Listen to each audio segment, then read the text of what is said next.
So the number one thing that I hear from people in my age group range, I'm 24, but a lot of my friends are like 25, 26. I even have some friends in their 30s. I work as a bartender. I'm actually getting ready to head out to work right now. That's why I'm dressed like this. But yeah, what I hear from everybody around me is that as they've gotten older, they've lost a lot of their friends. And I don't know how old you guys might be who are watching this, but you know, once you get into like your mid 20s, late 20s, early 30s, it's harder to make friends as an adult. And I just was like wondering why that's the case. Now, I think a lot of people actually end up lonely when they get into their 30s from one huge mistake that I've noticed that they make in their 20s. That mistake is life gets harder. A lot of times you have to work more. You're working long hours at your job. You probably have some type of like intimate relationship. So you get like really embedded with one other person. So you go deeper into your relationship.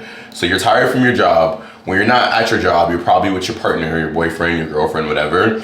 And just because of that and because of the woes of life, you know, you're working all day, whatever, you don't really want to do anything like on the weekends, or you don't want to do anything after work because you're tired. You have to go to work again the next day. If you go and have a crazy night out on the weekend, it's like, well, you might have a hangover that lasts like a few days actually, because also when you get older, alcohol affects you a little bit more intensely. As far as the recovery period and hangovers go, me being a bartender and somebody who drinks occasionally, I know this to be very well true. I cannot drink like how I was when I was like 16. Sorry, I was drinking when I was 16, but I remember I could drink so much back then and the next day, no hangover. Now it's like if I have a couple beers, I'm like hungover for 2 days. Doesn't make any sense. But the big mistake that I see a lot of basically mid-20s young adults making is that they don't nourish their friendships. They don't make time for their friends anymore. And a lot of times, if you don't make time for people, well, what happens with time is that they stop hitting you up. You know, if somebody hits you up to go out 4 weekends in a row and you say no every time, well, after that, they're gonna think that, hey, this person doesn't like me anymore. Maybe they don't really value our friendship anymore. Maybe we're never even friends. So they're gonna stop hitting you up. And a lot of times years will go by and you look around and you'll be like, wait, what happened to all of my friends? Like everybody left. I feel like I'm alone now. I don't know who's around me anymore. And I know that naturally, just as we get older, it is kind of like a normative process to kind of weed out people who are like actually our friends, actually people that we like engage with and we actually value to be around. I feel like it's a normal part of like growing up, being an adult. It's not like when you're in high school and you're surrounded by hundreds of kids and everybody's kind of friends, but not really because they're just forced to be in the same place altogether. But as an adult, of course, we can like make our own decisions. We can make our own choices.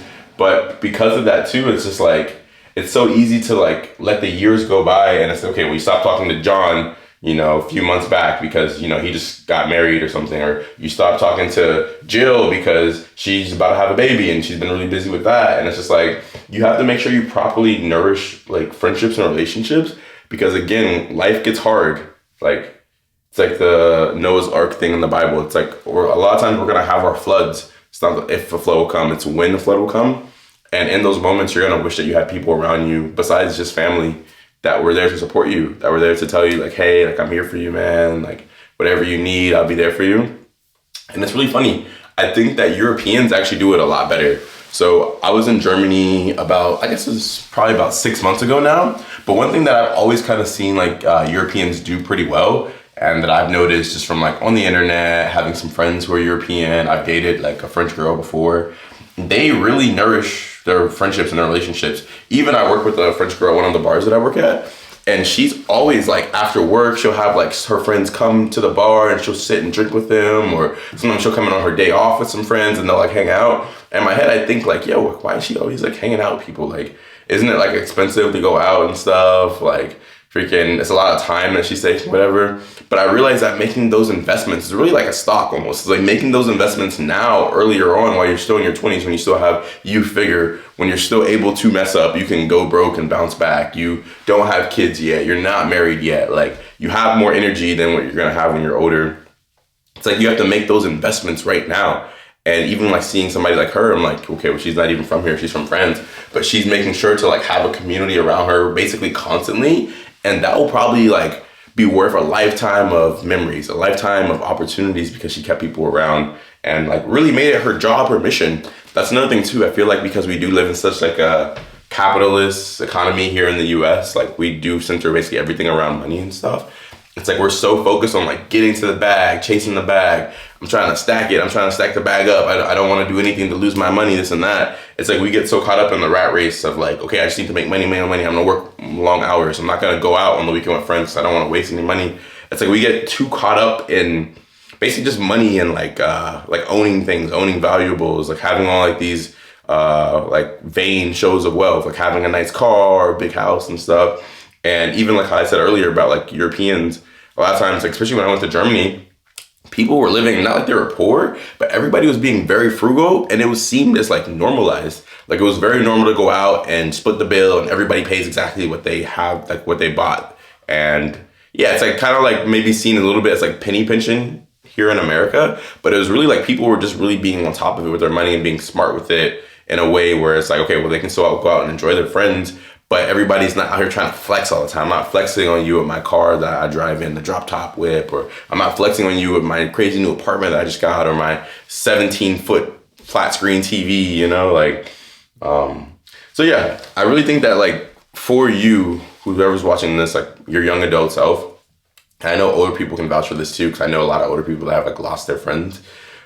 Make sure you're taking the time out to value people around you. Before I let you guys go, I'm gonna tell you a quick story. So I'm a musician as well. I'm sure if you guys follow the channel, you know this as well.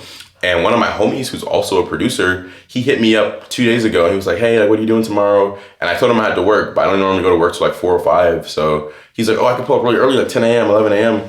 And I really, if I'm being honest, I'm like, if he sees this, like, I'm not, it's no diss or anything, but I really kind of didn't want him to pull up because a lot of times before work, I like to just chill. I bartend, so I'm usually out till like 2 a.m. So a lot of times during like the daytime, I found that I really need to rest just to like, you know, have that period of like, to myself and have that period of just like recuperation. I want to like make sure I'm good for the night.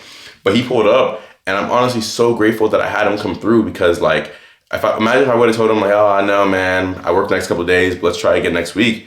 You know, like he might have just never hit me up again. He might have just been like, oh, okay, well, Alton doesn't really want to see me, this and that. But I really do care about him and I value him. And from him coming over, like we had a great time. We made a song. We're talking about kicking it more often. He came over for Thanksgiving again, which is super like cordial, nice, brought like some pumpkin pies and stuff.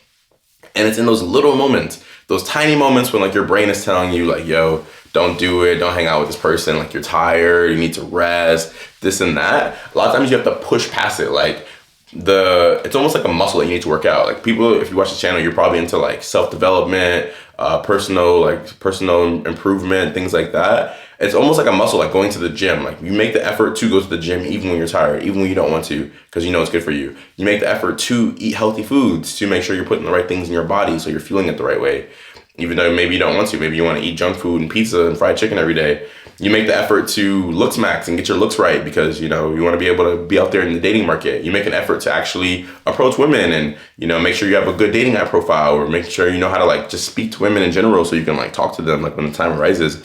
Like all of these things that we work on, we need to work on just as much of sustaining friendships that we already have. That, along with, I would also add to seeking new friendships, because it is hard to make friends as an adult, but it's not impossible. You can join clubs, you can join a church, you can join some type of like run club, a program, whatever your hobbies are. You can try to like go to classes for it and maybe see if you can meet other people like that. Like me being a musician, it's like if I ever go to a studio session, a lot of times I'm gonna vibe with whoever's at the studio session because we both do similar things. So yeah, I'll say that's it for today's video. Comment down below, what do you guys think of this? Like if you are in your mid-20s, do you feel like you've kind of been losing your friends? Because I've kind of been thinking that a little bit, but I'm also kind of a loner at heart, so I just don't know if I'm tripping sometimes.